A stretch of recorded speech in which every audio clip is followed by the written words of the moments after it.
Evening, everybody. Sorry, it's been obviously like a few days since we've done a live, so I'm getting my bearings here.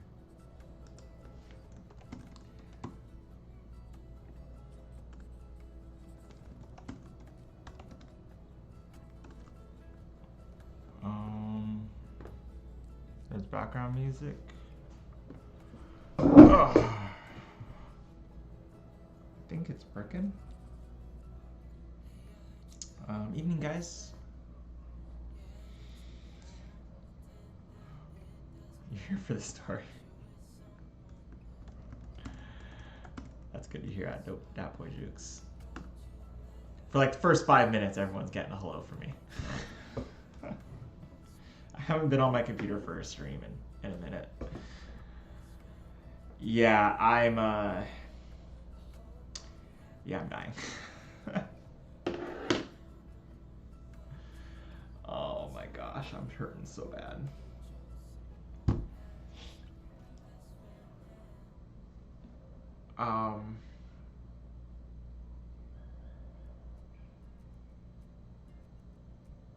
Last night definitely did it in for me sleeping on the bench. Another good news, we our addict friend decided that it was time to go to therapy. She checked into a program earlier today. So I only had to babysit that homegirl for like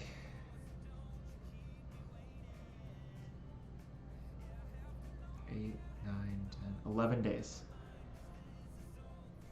It took me 11 days to convince this girl to go to therapy or to go to rehab so that she could get clean.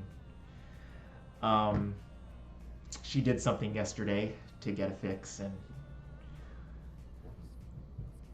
she rolled up probably 10 minutes after I finished up my live with you guys, and I welcomed her to sit down, and we had a nice CTJ moment. So I did allow her. Very rare for me. This is like only like maybe like the 15th, 16th time I've done this entire time I've been out here. I did allow her to sleep near me last night. I actually allowed her basically to sleep right next to me. She slept on the other side of the bench, the bleachers that I was on. So she was on the far side. I was on the same side that I normally have been in. And I heard her get up at like 3 a.m. and I never saw her again. And the only positive thing that I took was that she left one of her bags with a couple of like towels and stuff that she was carrying around with her. And she had left her pipe in there. Which meant I had to do something because we were at a fucking park with like kids play there. And I'm like, God damn it, I can't leave a pipe just like sitting here on like, yeah. So I went for a little walk very carefully. That was like the last thing I wanted to be caught in my hands with. But she sent me this text in the afternoon. She's actually still messaging me right now. I've been mildly engaging with her. I'm just trying to make sure she stays, you know. This is one of those like Medi-Cal kind of programs that the insurance will take care of. And a lot of those programs don't have like a firm like you have to stay. So yeah, I mean, this is my first time doing it. It's helpful that I'm out here because times are just tough and I've been just taking some abuse, unfortunately. We've definitely been able to help out a number of people, but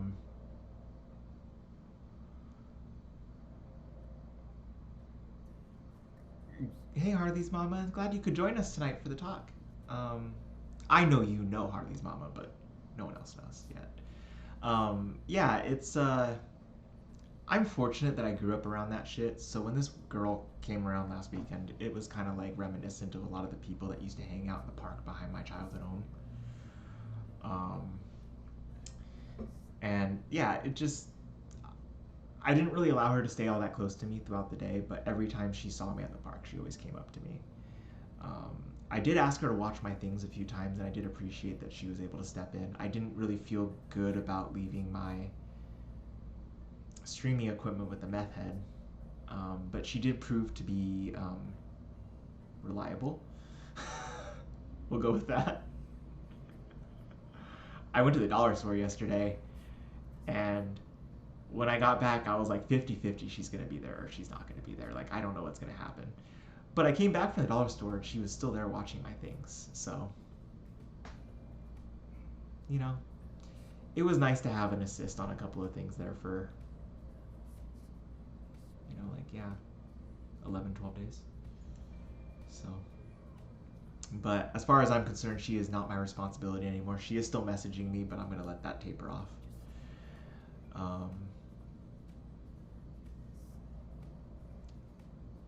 But yeah, 23-year-old young woman that I've been keeping my eyes on over at the park that I've been sleeping at. And for anyone that missed the beginning of the story, she just doesn't know anything other than abuse and being hopped up. Yeah, maybe. I'm kind of questioning the place that she's at right now. She sent me a photo of the book she's reading. And for a 23-year-old that didn't graduate high school, I'm kind of wondering how useful this book is to helping you recover as an addict. Again, this is for somebody who has never graduated high school and does not have a GED.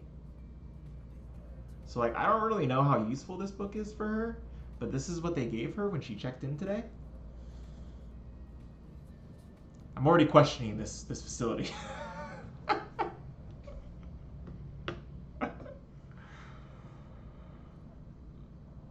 But I mean, I can't even imagine being in her spot. She's a 23-year-old with 2 baby daddies. Her second baby daddy's a dealer, so that's not good. He and I exchanged words on Friday. Yeah, she checked herself into a facility. I'm assuming today at some point. Like I said, I allowed her to sleep near me last night. She went to sleep on the far side. I had some issues I was dealing with, so I was pacing until probably 11:30, 11:45. I was pacing. I went to bed around midnight, and then I heard her rambling around 3 a.m. and I didn't wake up. It was so fucking cold last night. I stayed underneath the blanket. But when I poked my head up around 3:30, 4, she wasn't there. I never saw her again. So, yeah, she has completed one other program before, and then she got with this other gentleman. But this guy is 35 years old, and this girl is 23. Like, dude, you are preying on this poor human. She literally doesn't know anything. She's literally a girl who only knows addiction, only knows abuse from her parents. Her mom does live in the area in Long Beach that we stay in, and she asked her mom if she could crash with her. And verbatim, her mother drove her back to the park, and I heard her tell her as she was kicking her out of the car, "I'm really sorry, I have a dick appointment and it's more important. I've had this plan since Tuesday." And then she slammed the door and drove off.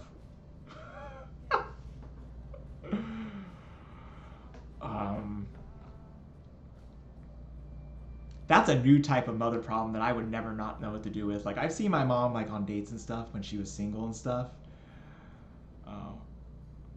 Yeah, he has some, based off of how he's spoken to her in the past, I have some concerns he might be Harley's mama.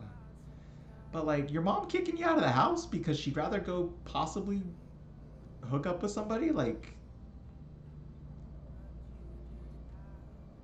thank God that wasn't like, I mean, my mom, when she was single, she just invited the guys over. I don't know what you all do. I mean, you got to date, you know? I mean, I'm not here to criticize it, but I don't know if, like, being that blunt and kicking your kid out of the house is necessarily, like, the most positive thing to do. But that's my good deed, I think. You're assuming that the house has multiple rooms?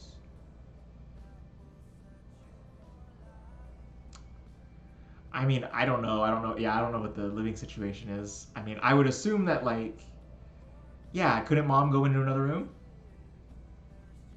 Yeah, it tells you a lot, Harley's mama. And she told me too, one of the times she was laying it out for me. She explained that her mom kind of got her hooked on shit, and she was on stuff when she was pregnant with her, and then yeah, yeah. I mean, rent's expensive in California. Mom could be in a studio.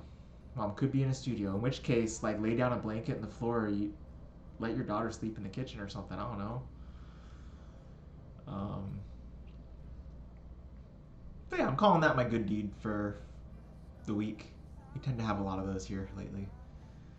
Um,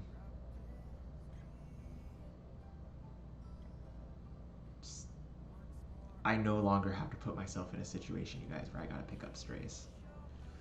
I'm happy about this.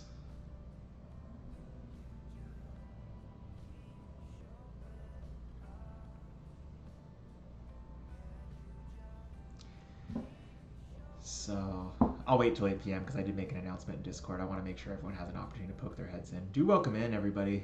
Alamy, everybody. I know we had Ann say hi earlier. Dat Boy Jukes, Roadkill. I know Harley's mama said hi as well. I think there's a few other people in here.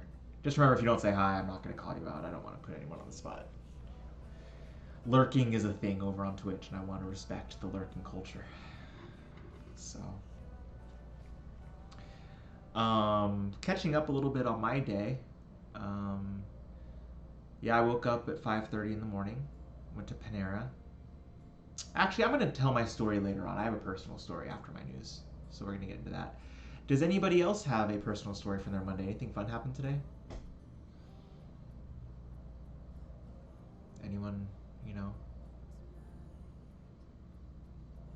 get into a fight with a MAGA person? Get into a fight with a feminist? Oh, man. Oh, I'm so sorry, Roadkill. Dude, that sucks, man. I'm really, really sorry to hear that. As you know, I've kind of been through that a little bit over the last couple of days, or last couple of years, so I definitely understand what you're going through. I'm really sorry. You took a day trip to Milwaukee today? Oh, nice. It's only a couple hours from where you're at, right, Julia? You do anything fun while you're in Milwaukee? I'm really sorry, Roadkill. That really sucks, man. You dropped a bottle of champagne and it exploded and cut. What the? Were you like celebrating something?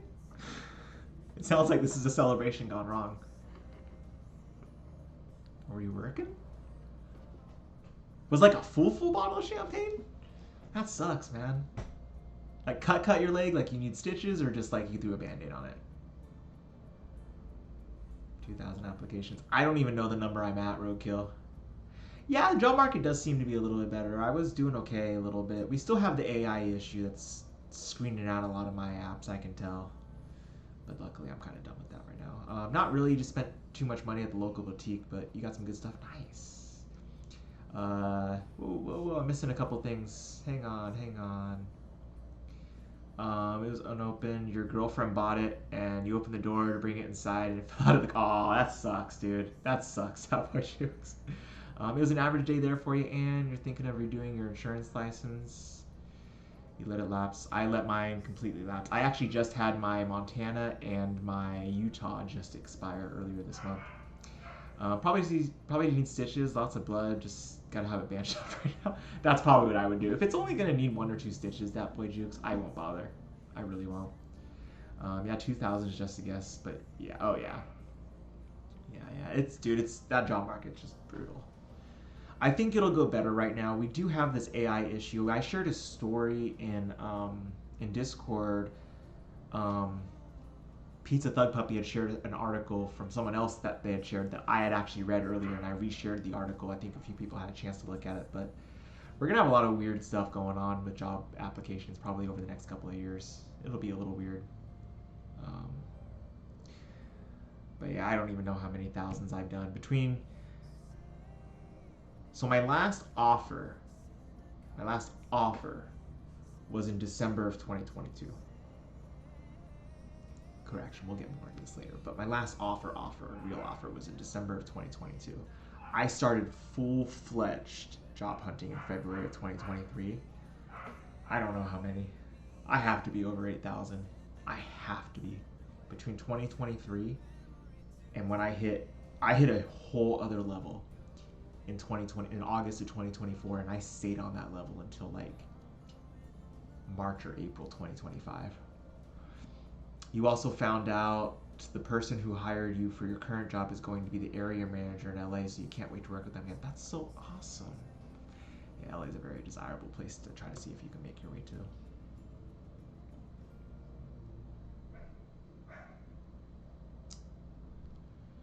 We'll talk a little bit about LA here in a minute. Anyone else get up to anything good today? Anything to report?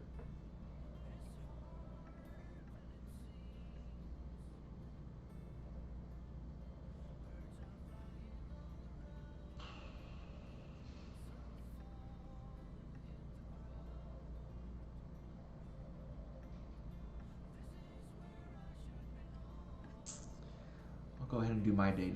Just gotta kill these last 10 minutes before I get into. I'll get into story time probably just like a few minutes before. Got my news, and I'm sure I'll have to answer some questions, and then I'll get into my story. So my day, I went to Panera, woke up 5:30, went to Panera, answered some emails, and I played just a few games because I was supposed to have therapy, which I didn't have. Just not in the cards for today, apparently. And then in lieu of that, I actually just went back to the park that I was at and just hung out for a little while. I tried to lay down to like get some rest, but I couldn't really fall asleep, so I decided to walk back to Panera. And I decided just to do a sandwich there. It was basically the same price as a meal deal. I don't get any sides or anything, but like I just got like the sandwich and I got my free drink. So just try to save money on lunch, and then I just called an Uber from there to get to the motel. Laundry is already done. We are all complete, you guys. All done, though. Everything is carefully folded, and I feel so happy to have clean clothes again. I have not washed the blanket or the towels yet. Just trying to make sure I have. You guys will find out why I haven't done that in a minute. I'm just trying to make sure I have some resources tomorrow. But as soon as I can, before we get out of here, I will try to wash this because it's just been laying on the ground for like a week. That just has to be done separate. And then I got all this set up.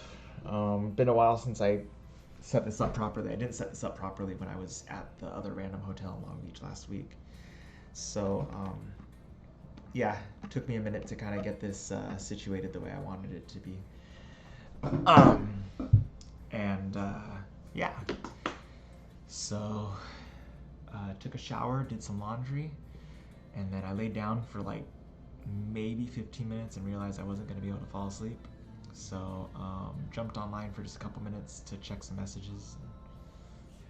And then I played a game or two really quick, and then I took about a 10-minute break to jump on with you guys. That's how boring my day is. But I did appreciate, had an Uber gift card that saved my legs today, and allowed me to get a ride instead of having to walk the 15 miles to Orange County. Yeah. So.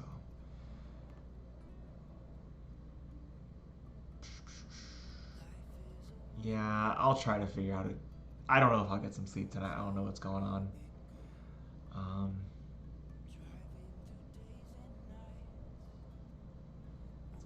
I'm very anxious because good things are happening all because I decided to do a thing and I haven't really done the thing. I'm procrastinating the thing. So I'm kind of like in my head about that. Just a smidge.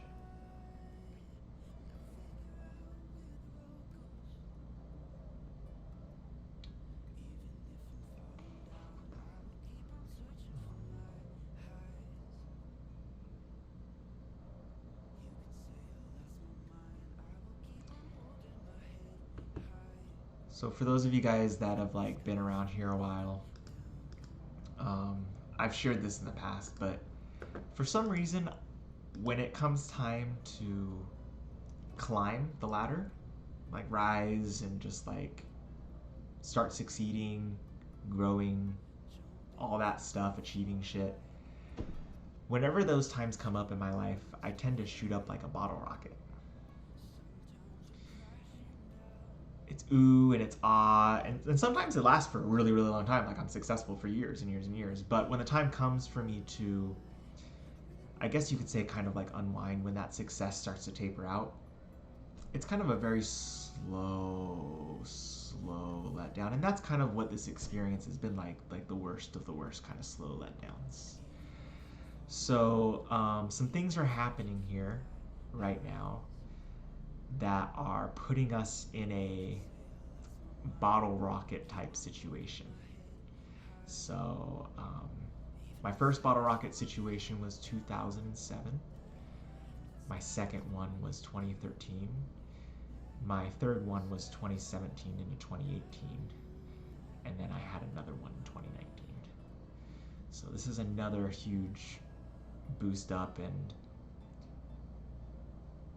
yeah, so I started hanging out at this park in Long Beach. It's in the east area of Long Beach. I'm not going to go into the specifics of where it's located because I'm still spending time there. But I needed to obviously find a place in Long Beach where I could stay. I couldn't be anywhere along the coastline, and I couldn't be anywhere downtown, and I couldn't be anywhere along the stretch of downtown. So downtown Long Beach all the way up to North Long Beach, which includes Bixby, Knowles, Wrigley, all that whole area. Gotta stay out of those areas. You cannot be sleeping with my equipment over there or I'm going to get robbed. There are also people looking for me because I have gotten involved in a couple of scenarios back in April that I probably just shouldn't have gotten involved in. So I need to stay in the east side of Long Beach. Now, the good part about this is when you do stay in more affluent areas, there's significantly less homeless. And to a certain degree, a lot of the folks in the community and in the neighborhood tend to be nicer to you, assuming you are kind and respectful to them in their space. Meaning if you're hopped up on drugs and you're running around tweaking out all the time, they're probably not going to be super nice to you. But if you're a gentleman like me who just sleeps and then rolls up his blanket and goes and hangs out in a quiet corner of the park, I'm probably a person you don't mind having in your neighborhood. Memorial Day weekend, a gentleman came with his son to the park, and they invited me over to come sit down and just kick the soccer ball around with them and talk a little bit, and they got to know me. And the very next day, they decided to come back and hang out a little bit more. So his son had a friend this time, so he and I got to sit down and just talk and got to know each other. And he's pretty successful. He's got a couple of businesses in Long Beach, so he's a local Long Beach guy and a local small business owner. And he also has like a day job, and he stays really busy and runs his family business, and hangs out with his family and just seems to live a very nice, happy life. But more importantly, he's just a really good person. So he took an interest in me, and we got to talking. And he offered to help all the way back on Memorial Day weekend, and we've kind of stayed in touch throughout the course of the last month or so. And he's very into cars. He's very interested in the van life thing. He wants to do the van life thing. He actually wants to do it with me, and I'm welcoming to him to join in. He's done this before. He actually his work van is a van that's been rebuilt.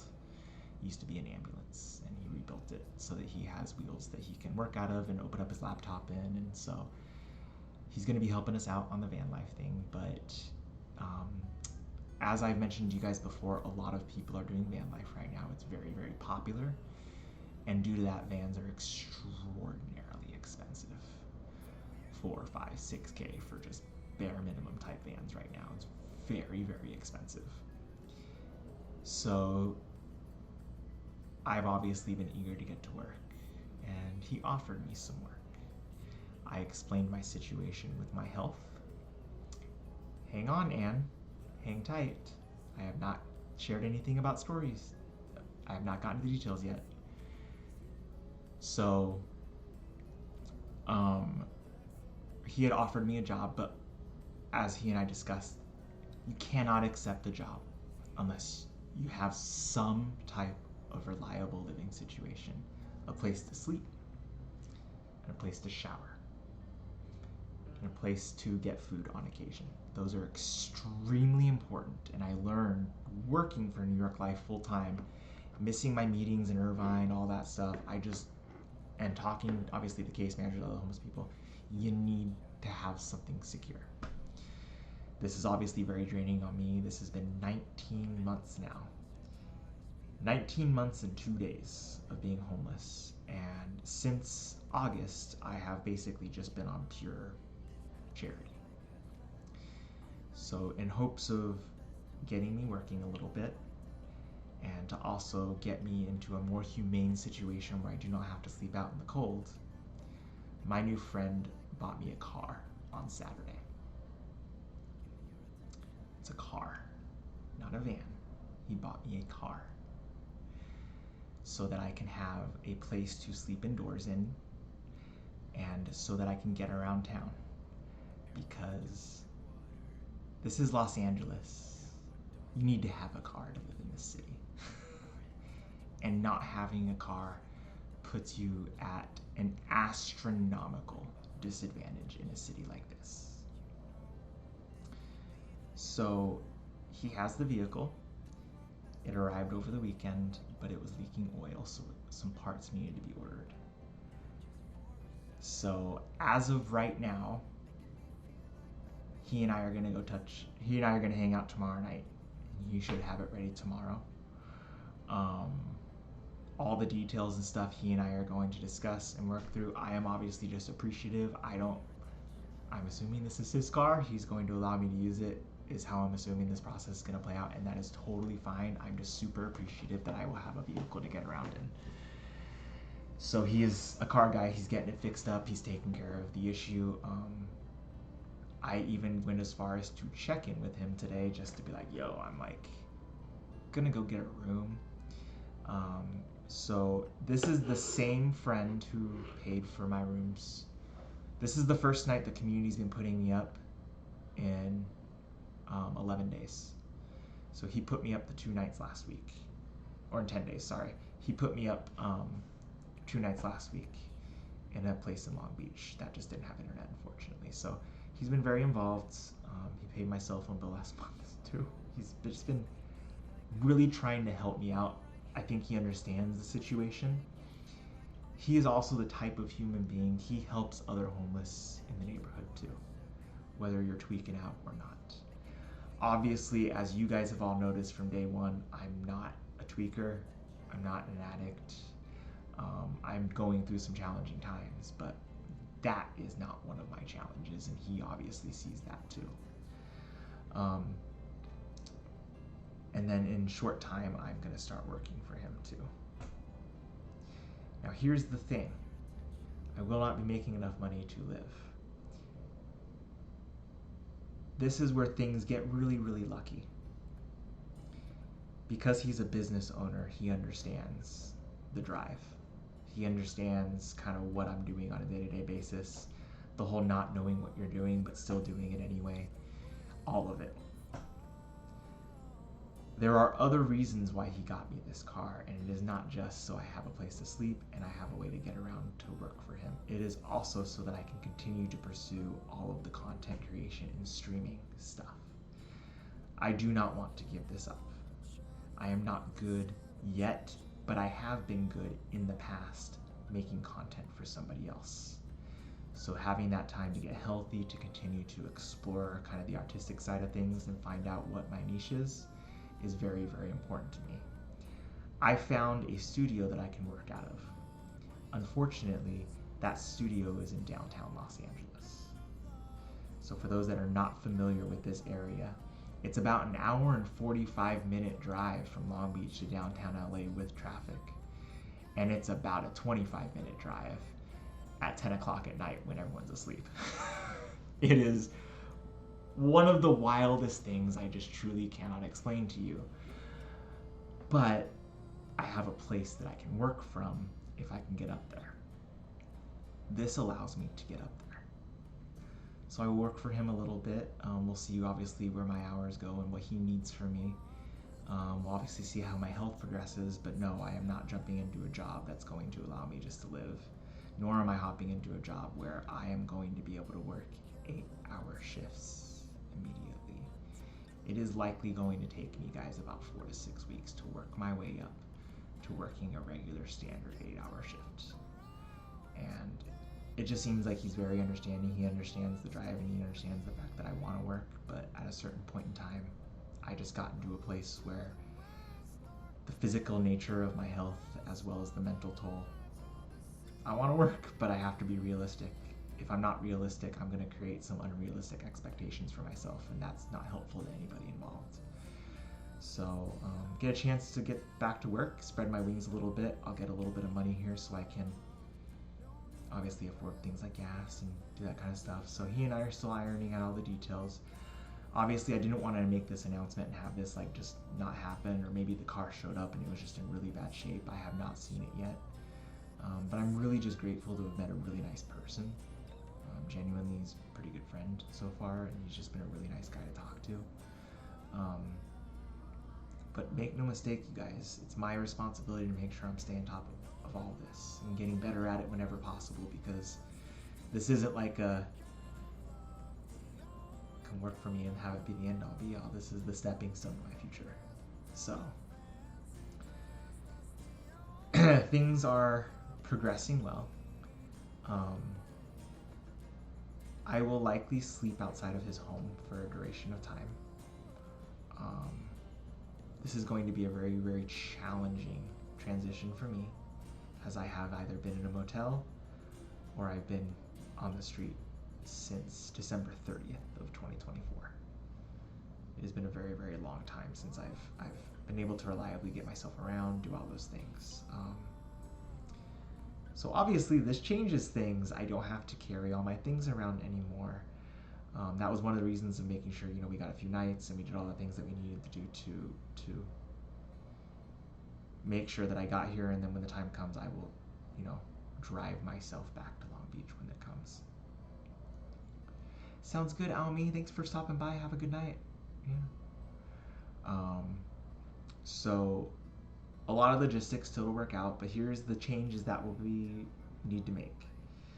Obviously, the motel is going to go away to a certain degree. I think that we can come here maybe every couple of weeks and maybe do, whether it's paycheck or someone helps or whatever, I'll just try to do 2 nights back to back. It'll be a chance to get some rest in a bed, and then we'll just do laundry here. And we'll try to do that maybe every 12 to 14 days. And then the other 12 days in a row, we'll do 11 or 12 days in a row in the car and just sleep in the car. I will wake up in the morning and I'm going to go to the gym. I'm going to shower at the gym. And then after I'm done with the gym, I'm going to go to that Panera Bread and I'm going to get some work done. And when I go to that Panera Bread, I will not have to sit at a table that requires me to look up every 5 minutes and make sure that my wagon is still outside where I left it. I'm simply going to be able to park a vehicle in the parking lot and lock it like a normal fucking human being, take my backpack inside, and open up my laptop and work. I will also obviously have some hours with him, and I will make that an extraordinary. It does have the SIP club, Julia. It does. So $750 a month for me until September 20th. So I will be taking a big time advantage of that as possible. Thanks, Anne. I will obviously prioritize my hours. I need a job, need to make some money. But I am not going, excuse me guys, I am not going to full throttle go searching for work again for a full-time corporate job.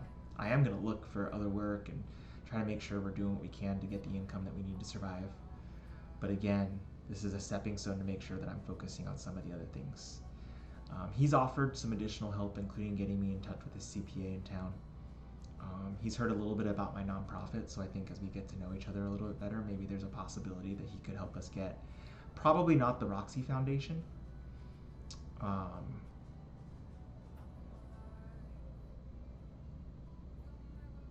but my other one, I think I definitely might want to share with him.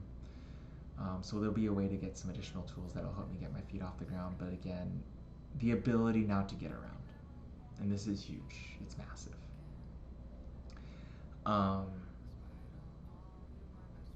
So yeah, we're just taking it in stride again. Just super, super grateful that someone was kind enough to step in and help us out with this. We'll get some hours too, and start to just working our way back there. But this kind of starts that like bohemian kind of phase where it's time to build yourself up and figure it out. And if there's an opportunity now to go meet with somebody to do coffee or to network, I can now get myself around. I can get myself to WeHo, I can get myself to Santa Monica, I can get myself to Hollywood, I can get myself to Century City, and I can get myself to downtown LA. And those are the key areas where I need to be at right now to help grow as a creator. Now the other thing is, again, no motel all the time anymore, but we will have to replace that with the need for some gas money. I have a bus pass with my homeless situation. So my situation, my plan is to use this bus card until it runs out. Once this bus card runs out, I can start driving downtown. There is a train station at 7th and Flower, 536-ish. I saw at the gas station earlier. So it's pretty expensive.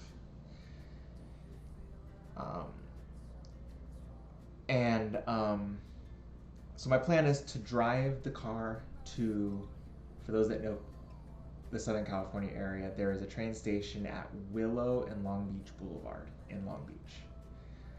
I will drive the car in town there and then take my Pelican case, my backpack on the train from Willow and Long Beach Boulevard up to 7th and Flower. And there is a studio in that general area in downtown Los Angeles that I can work out of. I just need to go over there, meet the people, and then work on some logistics. But we're not going to be obviously trying to burn too much gas, but I will obviously still be using gas on a daily basis, and I will be turning on the car probably on occasion in the evenings to get some heat going. I'm not going to do it for extended periods of time or anything, but just like turning on the car for 15 minutes to let it heat up on the colder nights. But we're going to obviously really keep an eye on things. It can be somewhat multi-purpose. I have to join, and I need to go up there because there's a minor complication. The minor complication with me joining the studio is that I don't have a fucking home address. So that brings me to the next step. So there's going to be a couple of things. Once I get acclimated with the vehicle, there's a couple things that we're going to try to do as quickly as possible. The first is I'm going to try to secure a storage solution for myself. Because I have a vehicle, I'm going to do the storage in Los Angeles. I am not going to do the storage in Long Beach. I'm going to do the storage in Los Angeles. I'm going to try to see if I can find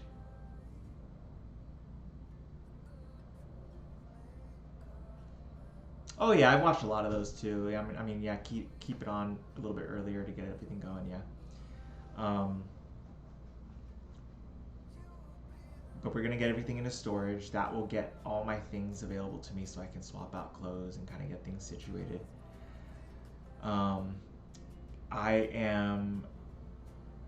No, Anne, not for the size I need. The cheapest I'll be able to get storage-wise for the size that I need is probably about $100 a month. I'll be able to save the first month or two on a promo, but about $80 to $125, $130 a month for the size storage unit that I need. So we're gonna need to get a storage unit, and then once I get the storage unit, we're gonna do some minor adjusting on the layout of how we stow things. The Pelican case will stay with us. Obviously, my blanket will stay with us. I have a couple of other blankets in my storage, so I'll grab maybe a couple of extra blankets since they can just stay in the trunk of the car. We will keep clothes with us, but what I'm thinking about doing is just maybe just getting a duffel bag, only keeping a few days worth of clothes and stuff with me, and then keeping a hamper in that storage unit, dumping dirty clothes in the hamper in the storage unit, swapping out clean clothes, just going to the storage unit every 3 or 4 days, and then when I'm ready to do laundry, just go get laundry, bring it down here, do laundry, take everything back up there. Like make it a thing kind of in a way, but just there's no reason to do laundry, do a small load, and there's no reason to keep like 3 weeks of clothes on me in the trunk of the car. That doesn't make any sense either. So we're gonna pack light, maybe get a couple of drawers or something in the back or just a duffel bag. Keep it really, really simple. We'll obviously keep all my streaming equipment with us. Am I gonna be comfortable sleeping in a car? No, I am not. I'm 6 feet tall.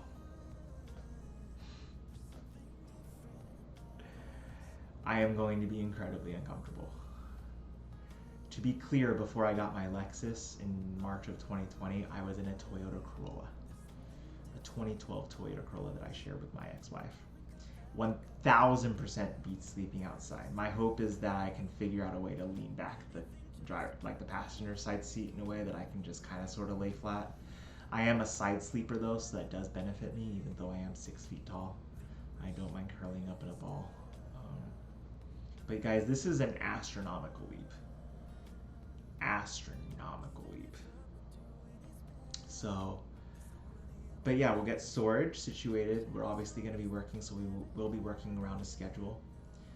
Again, I've shared that when the time comes to come do laundry, or maybe I need to get inside to get a real good night's sleep, because sleep is important. We'll try to do just a 2-night window here, or at another. We'll try to check out maybe some other places that might have good internet, so that I can do laundry, maybe do a stream during the day, try to make something fun out of it, and then we'll go back out in the street. But we'll try to do that at a window where maybe I have a day off. And you have not been here for this. I do not touch Facebook. I do not want to see a link from Facebook. I do not want to hear anything that has to do with Meta. It is a point of fuck Zuck. I just don't do it. Don't do it. It's not a personal thing. I do appreciate it. But also keeping in mind what you're seeing and on those types of things, I highly doubt many of those work. We need the engine to run. The engine on this van must run. So that brings me to another thing. He is still helping us with the van. So we are keeping our eyes peeled for the van. I don't know how we are going to do this van, you guys. It is going to happen because I started a GoFundMe to do it, but my God, vans are so fucking expensive right now. I'm so appreciative. He asked if he could join the hunt. I said, yeah, I do appreciate the help. And he has been looking since Memorial Day. Can't find one, guys. So I'll just faking being happy for you guys. Because remember, guys, I'm never happy, and I don't like people calling on my mood. I'm never ever happy. I will never be happy. Just please don't call out my mood. Just take the energy where you get it and call it good. I appreciate it. So we will get that situated. We'll get acclimated to the new job schedule, whatever that may be. We'll do some good work over there. But the focus is, Panera. We'll hang out at the library, and then I'll try to find a few other places around town to try to work at where I can be productive. Timing is everything. Timing is everything. So, and just a great person. I've really enjoyed just like our conversations and just talking. He's older than me, but I don't think by like a crazy amount. And yes, you did, Natalie. Somebody bought me a car. I should have it in the next few days. That was the announcement. You're missing the details, but you're catching the back end of the details. So once we do that and get acclimated with the schedule, obviously put myself on the routine.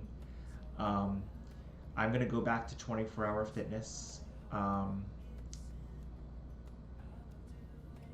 They got a promo for $1 for the first month, and I need to be around people that are like me.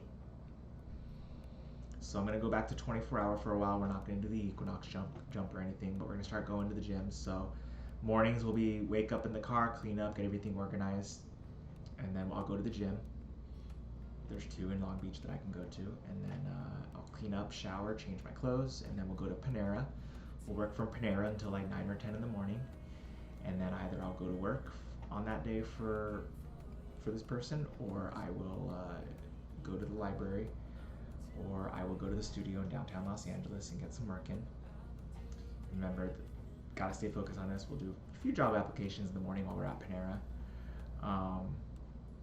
And then winding down towards the end of the day, I'll sleep at his place, outside of his place, for a little while, and then I'll start to find some other places where I can crash. But this is going to be incredibly helpful. Again, we are still keeping an eye on the van thing. I don't know how we're going to do this. Again, the problem, if we just wanted a van, we could probably get one for like $1,500, but it's going to be a salvage and it's not going to run. It has to run. And that's our problem. So, yeah, so I got some help with that. He and I are going to keep our eyes peeled. I don't need any help with that, guys. Let me and the people that I speak to about this help do the research. And then we're going to start looking at doing some more content stuff. So while I have this, it'll give me an opportunity to get out and network a little bit. I'll start making some appointments with some of these firms and studios up in Santa Monica, Century City, WeHo, Hollywood, and LA. There's a few in Venice, a few in a few in Culver City as well. We do not have any of those. That industry isn't really prevalent here in Long Beach, so I definitely got to go up to LA to kind of start meeting the entertainment folks again.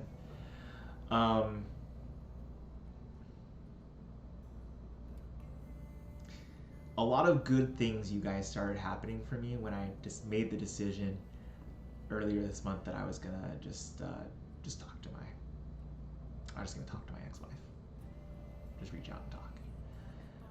But the funny thing is good things only started happening when I made that decision, and the funny part is I haven't done it yet.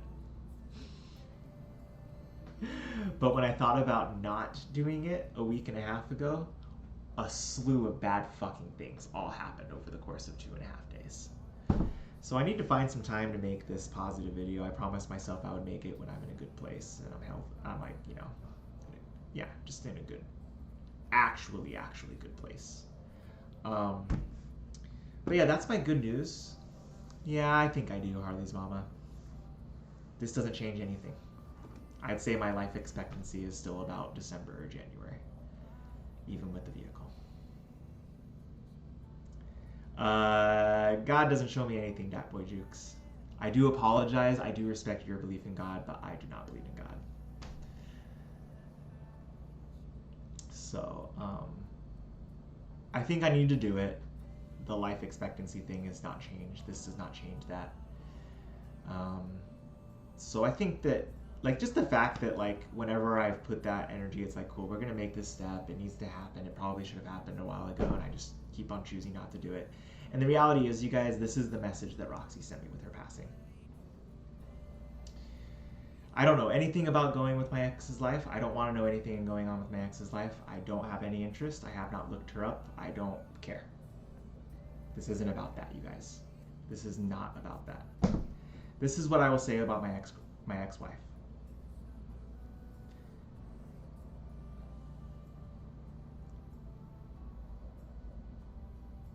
And I will get into my story because I do still have a story to share this evening with you guys. It is a little bit different than my news today, so bear with me, guys.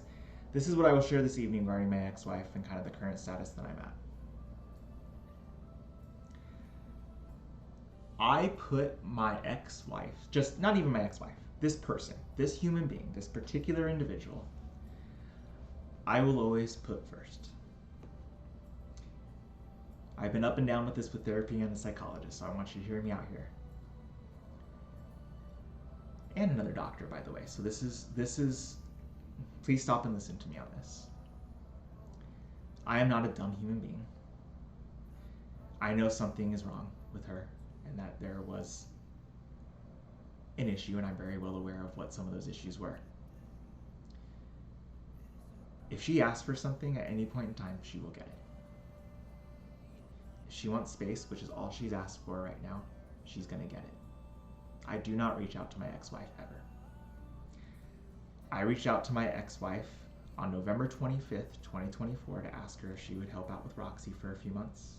She did not respond.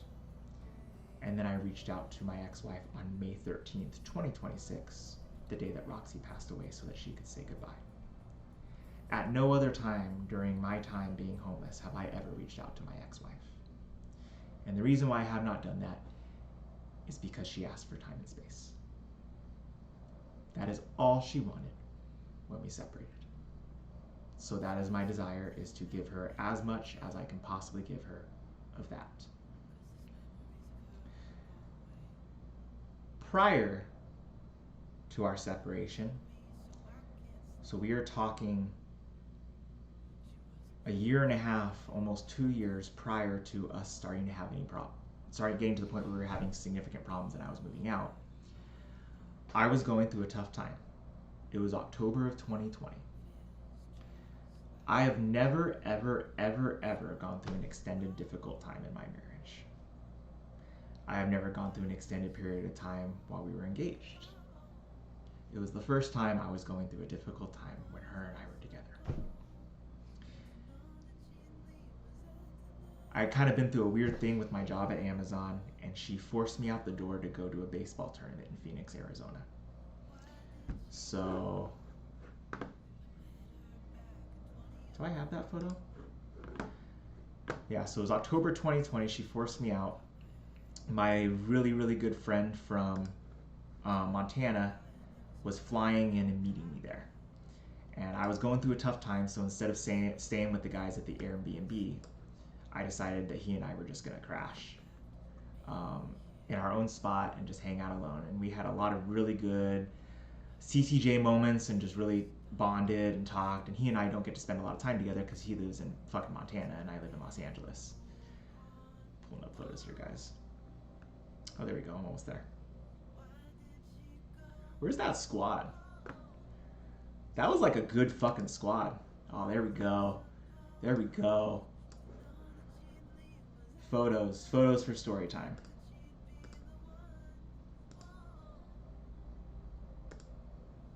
Boom.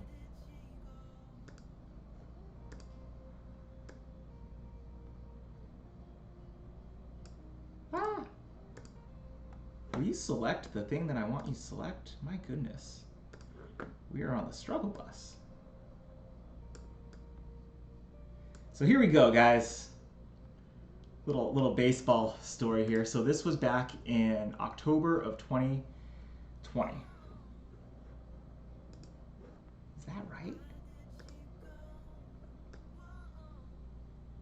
Oh my goodness, yeah. Top of the screen, guys. So October 2020. So my ex-wife sent me out the house, needed to get some space or whatever. So she sent me to this baseball tournament. These are new friends of mine. It was a really fun tournament. That's my old glove, by the way. If you guys have not seen my old infielder's glove, I need to replace that in a few years.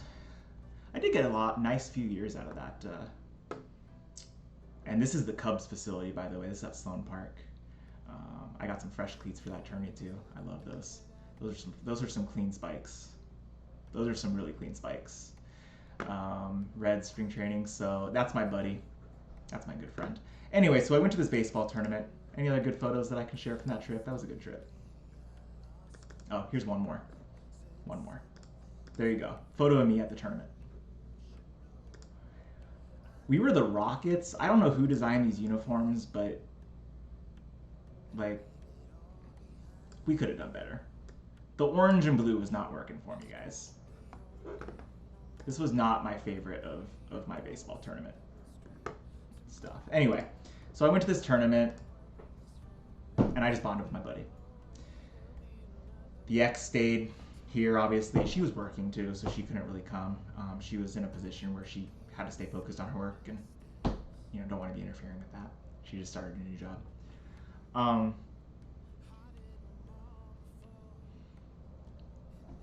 This is like one of the biggest moments of my life, okay? So bear with me. I took my buddy to the airport in Phoenix, and we had like a nice 5-10 minute farewell. It's always really awkward when he and I hang out because he's I got a photo of him and I together, don't I? No, I don't. He's 6'7", so whenever I hang out with him, Um, like, he's just really fucking tall, okay? And so he's just like, but he's like really quiet, and like he's just a really good person to talk to and get some stuff off. And so he and I were talking, and I was kind of laying out for him the things that I was going through, and he said, "Dude, you're married, and you've been married for like 7, 8 years, man. This is the type of thing you should be asking your partner for help with." And like, so here's the part that I'm getting at. I went through this phase where I had to ask my wife for help. I'm going through a hard time. I recognize that there's some things that I need to work on. Specifically, I needed to work through some childhood stuff, and I needed to work through some corporate trauma, and just trying to understand why things weren't really going the way that I felt that they should be going, even though I was always excelling at work and doing well at work and everyone always loved me. It just seemed like I'd run into a narcissistic personality, and all of a sudden we take a weird left turn and things are going weird out of nowhere. And so ultimately I made the decision on the 6-hour car ride home that, hey, when I get home, I'm going to sit my wife down at the kitchen table, and I'm going to ask her if she can support and help me out through this period, because if I don't say something, I might lose my cool one day, or I might just have a really grumpy morning that might rub off on her the wrong way. And the last thing I want is, our home has been really good lately, and I don't want my home dynamic to change. So I sat down with my ex-wife in October of 2020. I got back from this tournament, and it was like one of the first things I did 2 or 3 days in is we had dinner. I sat her down, and I was like, hey, I'm just feeling really anxious and like really overwhelmed. We got married, we did college. I was constantly working warehouse gigs and side gigs and internships. She was doing the same thing. Then we went right from that. We both got jobs. I actually started my career in 2015, chose to graduate in 2017, which put her in a position where she could graduate in 2016, and she didn't have to work as many hours because the year prior, I had started working full time. And I just took a little bit longer to get through school so that we could still finish together. We walked together in 2016. I just took a little bit longer just to finish the last couple of classes up. Then we went from that experience to jumping right into California life. Amazon, she restarted her career, she did that whole thing. So we never had like, we're just us. Man, we are just us, and we're just like a happy couple, and like the only thing that matters is our happiness. It was always college, school, internships, balancing all types of shit. We had cats and dogs, and I was feeling really scared as a man to sit down and ask my wife to help me out. So now I did that, as I just mentioned. Sat down and I asked her for help, and she said she would help. She said she appreciated that I'm speaking to her, and I specifically asked her for time, love, and support. Those were the 3 things that I asked for. To this day, that is basically the only like significant request that I've really ever made of my ex-wife. The only other thing being that I did ask her on our honeymoon that when my grandparents passed away, if she could please be there for me. Which, by the way, we were already separated at that time. My grandparents passed away, and she never messaged me. We had a couple of good months. She was gushing in 2020. She was gushing to her family at Christmas about us. And then she checked out just a few months after I made that request. And then the divorce kind of process started. She was going through a tough time at that point a few months later, and she needed my support. So I made the decision in 2021 to stop trying to work on my personal BS and try to focus on what she would need.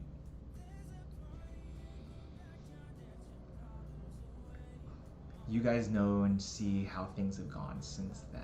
And I think we all learn this lesson in a different way, but you yourself and I must always come first. It's not to say that your partner, significant other, or even your children don't matter. They absolutely matter, and there is a way to finesse the needs of 2 or 3 parties to ensure that everyone's heard, everyone feels loved. But for a person like me that has a disability, and really struggles sometimes to manage it when I'm under serious anxiety situations, as well as a little bit of pride being a man that has to accept that this is the right person to ask for help. This is the person that can help me out. Correct, Harley's mama. So I tabled my shit, and we worked on her. And then when she was feeling stronger, she obviously wanted something different. Through years and years and years of therapy and stuff, I've just arrived at we all need love and support. I am genuinely a human being that has just never really had that from the people that I've loved in my life. Your nephew tells you that all the time. Yeah, your nephew's right on his mama. There are times in your life where you need a little bit of love and support to get through experiences, and that's all I needed at that point in time. I will always love that person. I just want her to be happy. That is like the most important thing.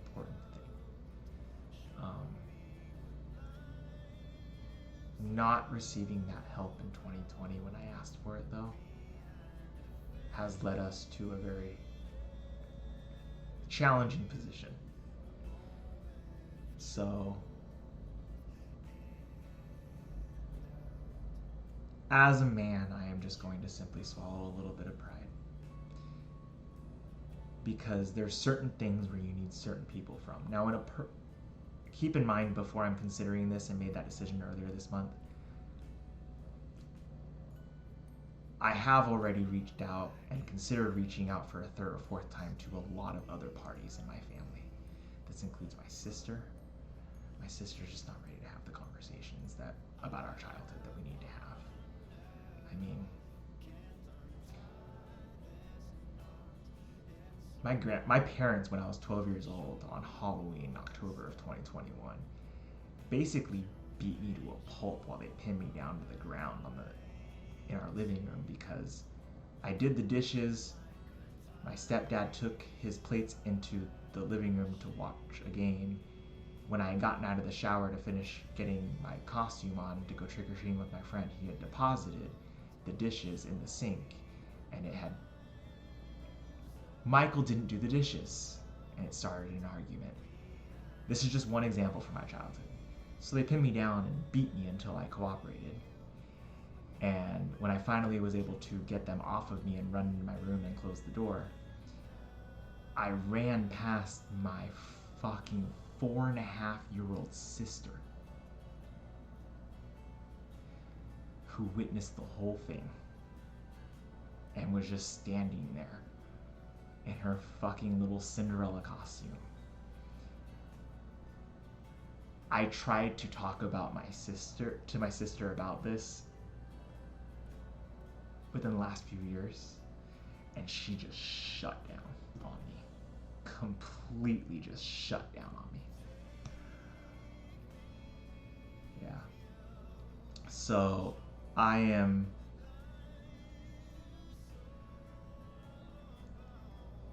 have a disability, you guys. It's never been a disability. It's probably been a disability since 2021. And right now, just the conflicts of all the things that I'm dealing with.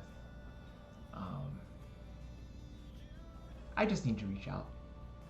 It's doing nothing more than to present an opportunity. Yeah, my sister was traumatized by that. Harley's mama. But like that's just one of many situations in my childhood that have.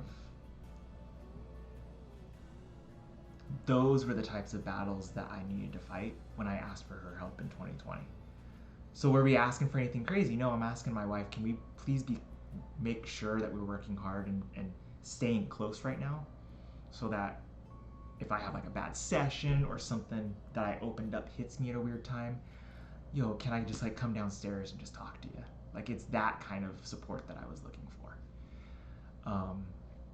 And the reality is, man, I was right the first time. I asked the right person at the right time for help, and I just didn't get it. And then I've spent the last 6 years asking everyone else for help. So I don't know what's going on. I'm not going to look it up. I'm not going to check nothing. I'm just nothing. So my stepfather said nothing. No, my stepfather was happy to join in. My stepdad usually didn't hit me, but he had no problem holding me down. And from the time I was about 10 or 11 onward, I started fighting back. And from the time I was about 13 onward, I was usually able to escape. Now, this is something that my ex-wife does not know. She does not know to the extremities that her in-laws and some of her family were physically violent. When she found me, I was in not really a great place. We just kind of became friends for a little while, and then, we just became friends for a little while at first. She would come over and she, saw that I was in a bad space, but she didn't know that there was physical violence in our home. At the time, my mother was serving in young women's at church, so like my mother was like a mentor of hers. I have a photo from, when is this photo from? I saw this photo like 8 or 9 months ago and I was like, holy crap. I'm not going to show her face on my stream. I don't do that. So I'm doing it from my phone so I can zoom in a certain way.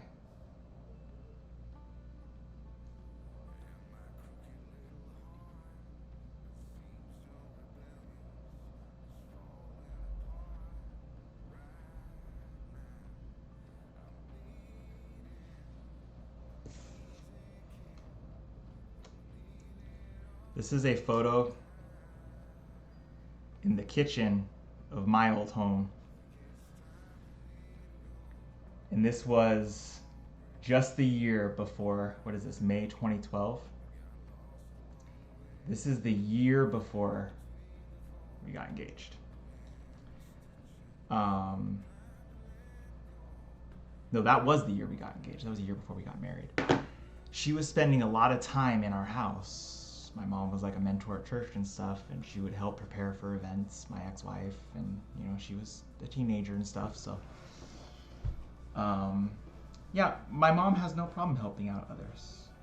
So the thing with my biological mother's dynamic that I think people need to start with is understanding that my mother had me when she was 16 years old.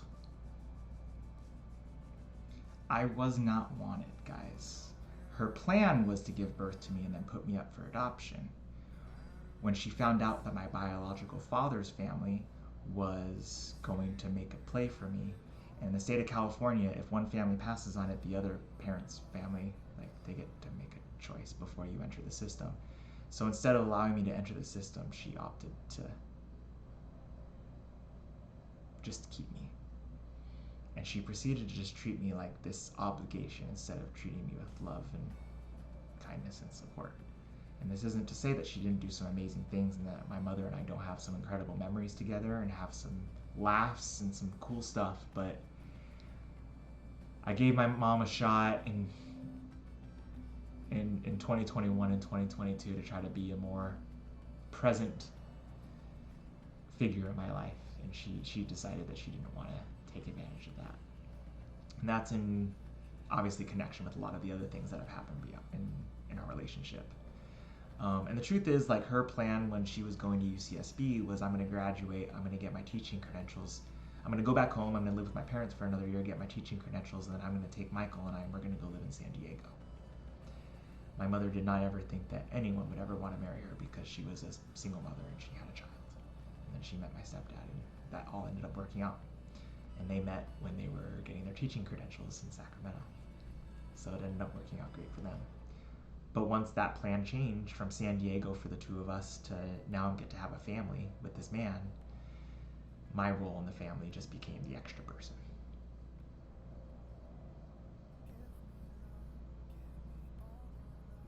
Well, Harley's mama, my grandparents passed away. And yes, my grandparents and I were very, very close throughout my adult years. We were very, very close. My grandfather was the most violent with me by far of anyone in the home. And I lived with my grandparents pretty much until I was 7.5, 8 years old before my mom got married. And my grandmother had her violent moments. She was usually the one to try to say he's had enough. And she only She only whooped me one time on my rear end where it made me bleed. Whereas my grandfather, that's a whole other story. Um,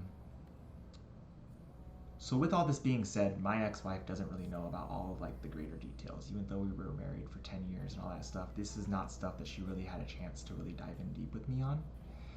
And it's really unfortunate because these are actually people that are in her life too. You know, these are her in-laws, and like she loved my grandparents too. So, you know, to have that conversation about these are like, that's not, a lot of things need to be worked through on my end. Yeah, that's all they knew too. Especially my grandfather, he was raised in a really abusive environment. My biological great grandmother had immigrated here from London, and she definitely moved to California and just hopped from guy to guy. She had about 4 marriages in the course of her life, and there was always some different dude rolling through my grandpa's house and trying to tell him what to do. That created a lot of issues for him as he, yeah. Yes, my grandparents were probably worse with my mother.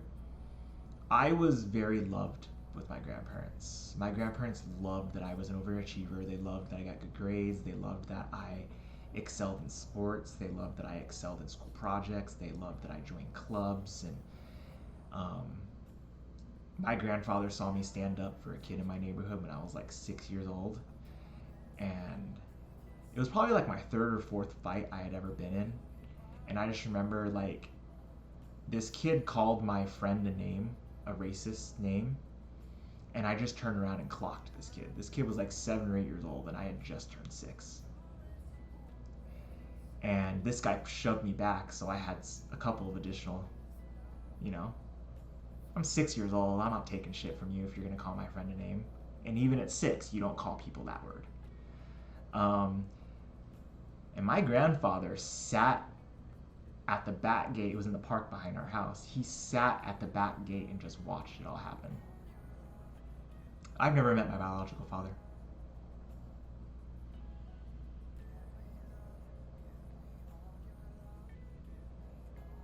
I have never met my biological father.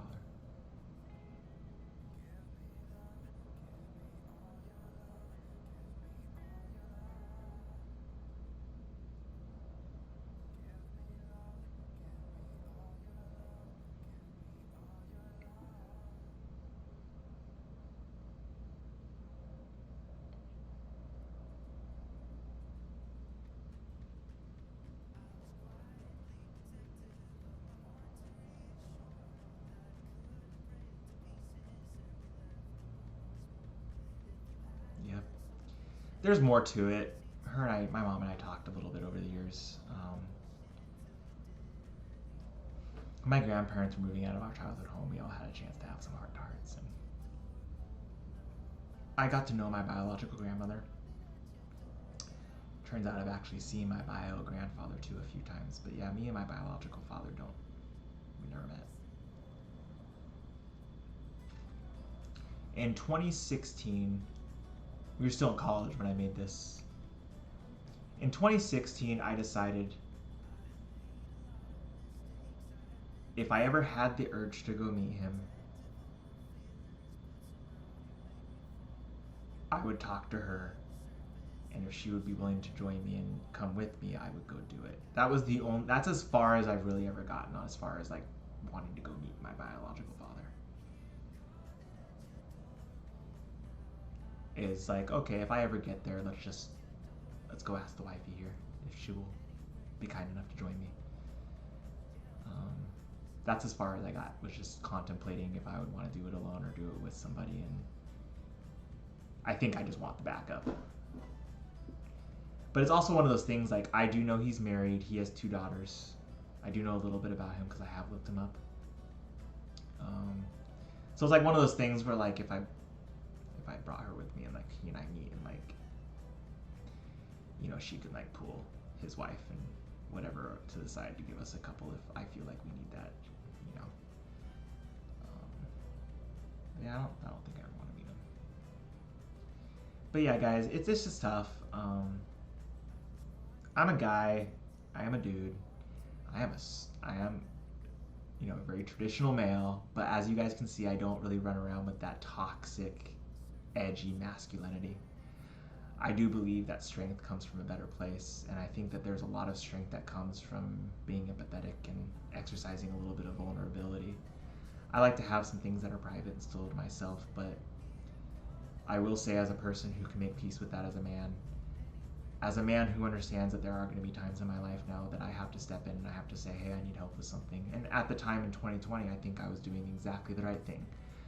I need some things I need to work on. I wasn't entirely sure where it was going or how long it was going to take, so I asked for the 3 things that I felt would make the biggest difference in my life. And I just didn't get those things, unfortunately. But I will say, like, hindsight's 2020, taking the time to look back, seeing how things have gone. I don't think it would have been completely out of the norm or out of the ordinary for me to have stepped in and said, like, no, I really just need this for this period of time. And I hope other people can take from this, like, it doesn't matter your gender, it doesn't matter your age. You can be in your 50s or 60s, or you could be in your 20s. If there's something that is, if you recognize that you need help and you can recognize the thing that would make the biggest difference in your life and helping you get to where you want to be, I think we have a responsibility to ourselves to speak up and speak to the people that I think can make the biggest difference in our life. So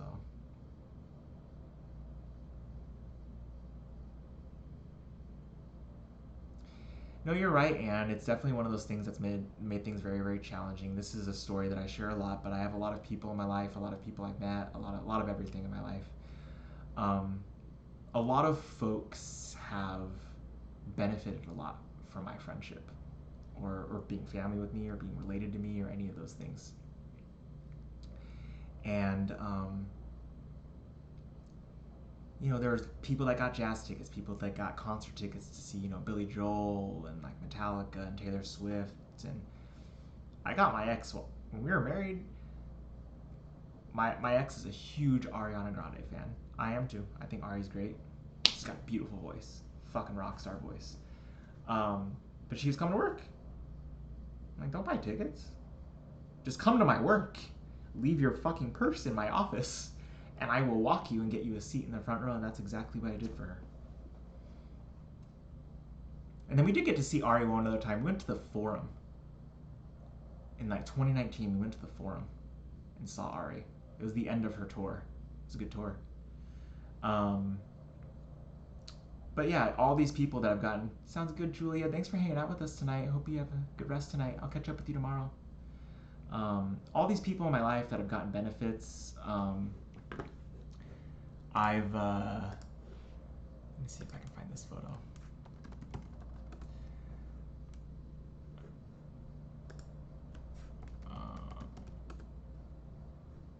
Is there a group photo around here somewhere? Man, finding photos is tough.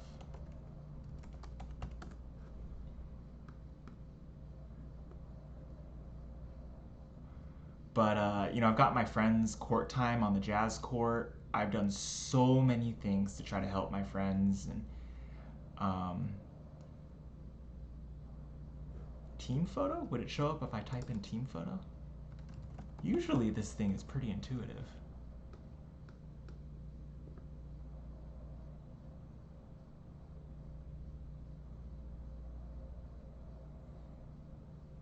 Oh, maybe not. But for those that don't know, yeah, I used to just like arrange baseball tournaments. So this is a baseball tournament team that I put together. I put in the work. I actually covered the cost of 3 or 4 of these guys too in this photo. So this is just one thing that I used to do for people on a regular basis, and this is not just like a one-off thing. I was doing this 2 or 3 times a year, you guys. I was taking tournament baseball teams to Arizona, to Utah, to Nevada, this is me collecting money from a bunch of dudes. This is me having to coordinate with the tournament director, book hotel rooms. I was doing this for ages. Again, getting friends, jazz tickets on a regular basis. Arena.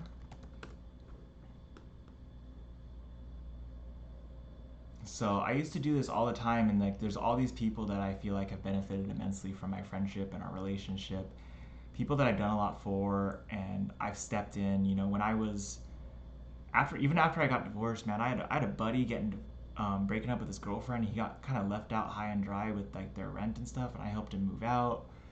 Had another friend, his girl dumped him, and I went and just like cried with him for like 2 or 3 days straight. I had a girl's boyfriend broke up with her from the gym, and I went and like all these people that have received my support, and it's kind of like, man, like it'd be really nice if someone would be there for me. So it's tough to choose that. I've got an incredible community. You guys have done such an incredible job helping me and taking care of me, but and I know that this is not hurting anyone's feelings. It's just, you know, at a certain point in time, you need those right people to really step in. Um, and just, yeah, I'm with you. I'm going to have your back. So it'd be really nice to see if, I don't know, at some point in time, yeah, there's just not a lot of people that I think have that level of empathy in us. There's a lot of people, I think, in 2020, this decade specifically, we're dealing with a lot of narcissism in Western society. It's become extraordinarily prevalent, and the whole crypto, sneaker bro, Pokemon, like all that stuff, the hustle culture is not contributing very well to it. Um, and I think to a certain degree, we just gotta wait. Humanity will return. It will, and I think things will hopefully get better. But in the meantime, it's how do I get the support that I need so that I can get back to being my best self. Um, you know, and again, I've just been thinking a lot about this since about early mid-April. I've just been thinking a lot about, man, like I really felt like I approached that situation 100% correct. You need help. If you stay silent, no one's going to know you need help, and you need specific help. So let's go talk to the person that can do that. And I went and approached that person, and that person just couldn't. I either didn't want to, didn't know how, didn't want to listen. I don't know. Um, but yeah, I think that my biggest thing here is never be scared to ask somebody for help if you feel like you need it. Um, and when you do need that help, be specific when it's serious. Be very decisive about what you need. And I was. And if I follow through with my promise to myself to just reach out and just reiterate the need for some support, I'm going to be clear. This is what I want. This is what I asked for, and this is what would make the biggest difference in my life. And if it comes, great. And if not, oh well. We're going to do the best we can between now and we'll see how things go over the next little while. But guys, don't be scared to ask for help. And when you really, really need it, be clear about what it is you need. Same, man. I'm a person that normally when things get difficult, I just take care of it myself.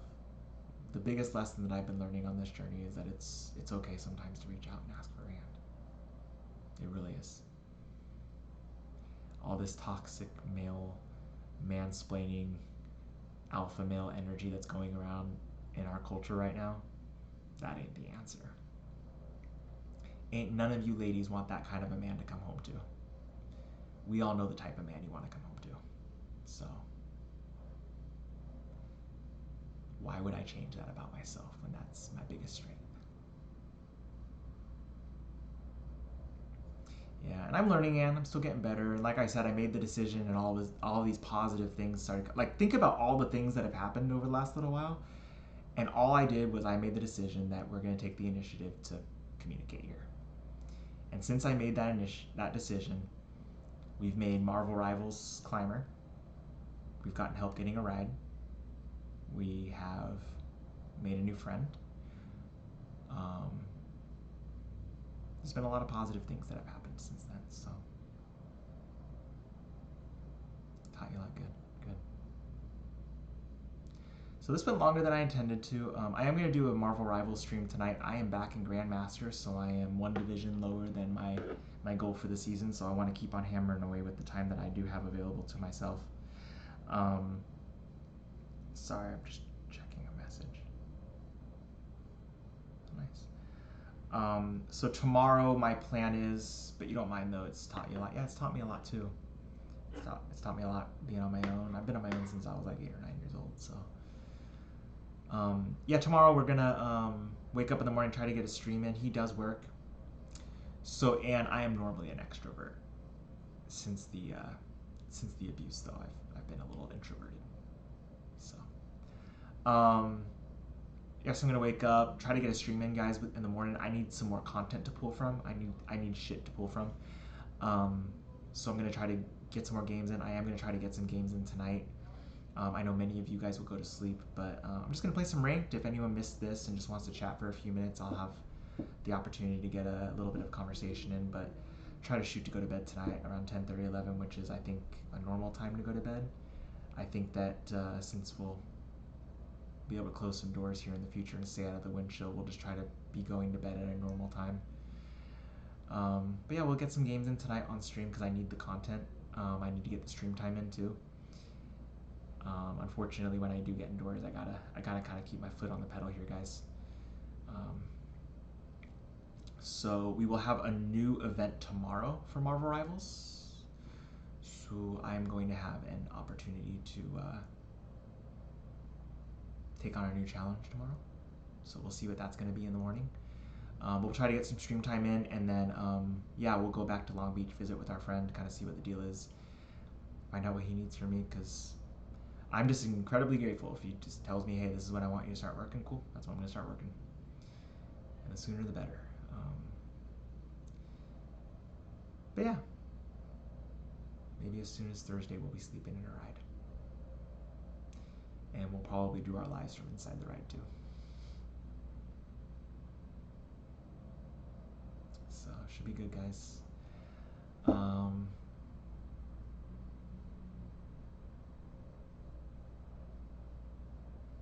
Yeah, so thanks for hanging out with me tonight, guys. Thanks for being engaging, asking questions. Yes. Think I'm still just looking for like a little bit of food help. And then I think that's it. A little bit of food help. I think I got some help too with like, I think I'll be able to wash the blanket. I need to double check. But yeah, so starting here in the near future, we will need to do the gas thing a little bit. I will need help with that. I will be working, so there will be a little bit of money coming in that will help me there. Driving to Los Angeles to go work out of a studio is not going to be good on that tank.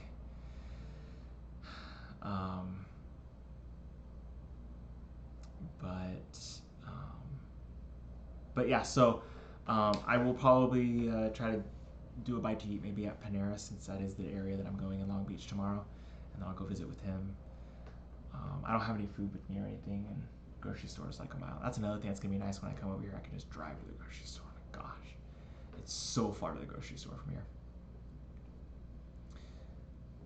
Oh, and I don't know. We'll see. I also don't know what help I'll need with the car, so I'm kind of just sitting here, just kind of like, hey, like, I just want to make sure I eat tomorrow, and then I think other than that, we're all good.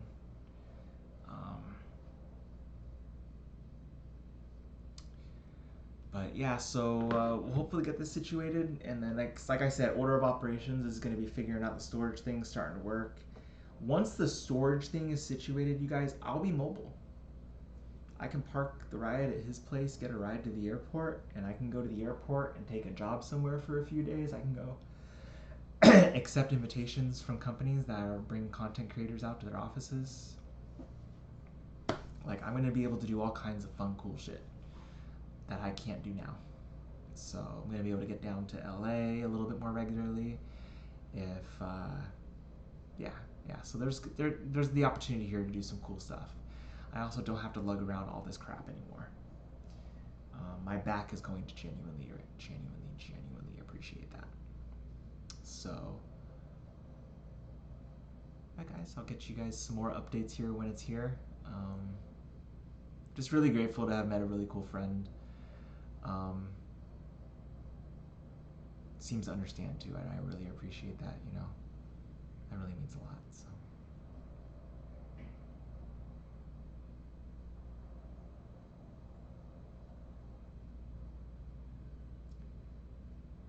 But we'll have to stop procrastinating that thing I said I was gonna do.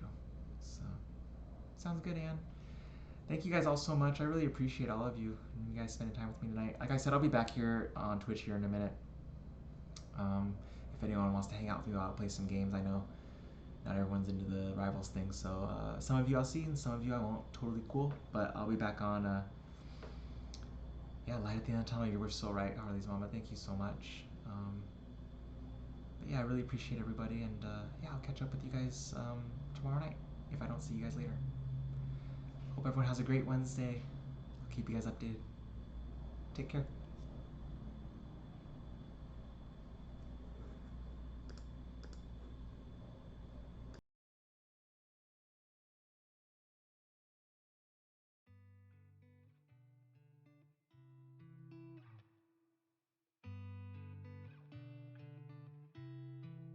She said I won't be back in a while, don't wait. Already packed her bags, called the cab, made space. And she said I won't answer if you call me when you're lonely. I guess I let her go, never mind, it's too late. But I can't believe I let you slip. I think about it 7 days a week, and this just can't be how it's supposed to end up. It's not enough. And maybe time will make you fade, but I don't know if I'm ready to just let you go away like my friends think I should. Cause what if I just wanna be with you? I don't know what the hell I'm gonna do. But honestly, I can't remember if you love me, or maybe I'm just feeling lonely, I don't know. Just let her go. She got herself a guy, and he's good, no he's great. Everything she wanted packed behind the pretty face. But I kinda hope he breaks her heart into little pieces and let me pick them all back up and put them back together. But I can't believe I let you slip. I think about it 7 days a week, and this just can't be how it's supposed to end up. Cause what if you should really be with me? I wonder what the hell you didn't see. But honestly, I can't remember if I loved you, but it feels like I did when I think about you.